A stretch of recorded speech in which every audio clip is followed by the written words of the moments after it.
আসসালামু আলাইকুম viewers, welcome to my channel বিথামে ব্লগ। সবাই কেমন আছেন? আশা করি আপনারা সবাই ভালো আছেন। তো আপনাদের মাঝে চলে আসলাম আরেকটা মিনি ব্লগ নিয়ে। তো আমরা এখন যাচ্ছি নানুবাড়িতে চরপাতা। তো যাওয়ার রিজনটা হচ্ছে আপু আন্টিকে সারপ্রাইজ দিবে।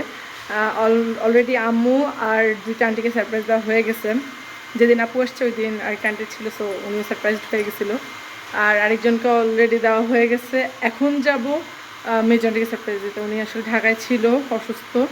তো উনি আসছেন আজকে সকালবেলায়। সো আমরা এখন যাচ্ছি, এখন বিকাল হয়ে গেছে।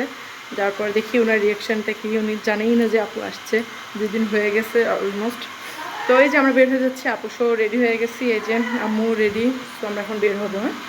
হ্যাঁ, আপু শো বের হয়ে যাচ্ছে, আম্মু শো আমরা এখন যাচ্ছি। তো রিক্সা নিয়ে নেবো, তারপরে সোজা চলে যাবে চরপাতায়। এই যে আমরা বাড়িতে চলে আসলাম। তো এখন আমরা ঘরে ঢুকতেছি, আশেপাশে দেখলাম যে আন্টি কোথাও নাই। সো আমি আর আম্মু আগে আসতেছিলাম, আর আপু বললো যে পিছনে আমি আসতেছি, তোমরা যাও। পরে আমরা একদম ডিরেক্ট ঘরের ভিতরে ঢুকে গেলাম। লাইট টাইট অন করে আন্টিকে বললাম যে উঠে বসে, একটা সারপ্রাইজ আছে। আপু এসে আন্টিকে জড়ায় ধরে একদম সোজা যে শুয়ে গেছে, আর উঠতেছে না। মানে উনি এত পরিমাণে শক খেয়েছে যে মানে বুঝতেছে না যে কোথা থেকে আসলো বা কী। তো এই তো এইভাবেই টুকটাক সবাইকে সারপ্রাইজড করা হলো, অ্যান্ড সবাই সারপ্রাইজড হয়ে গেছে, এটাই বড় ব্যাপার।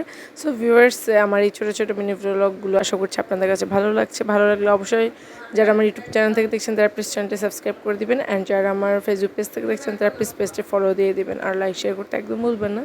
আসসালামু আলাইকুম, আল্লাহ হাফেজ।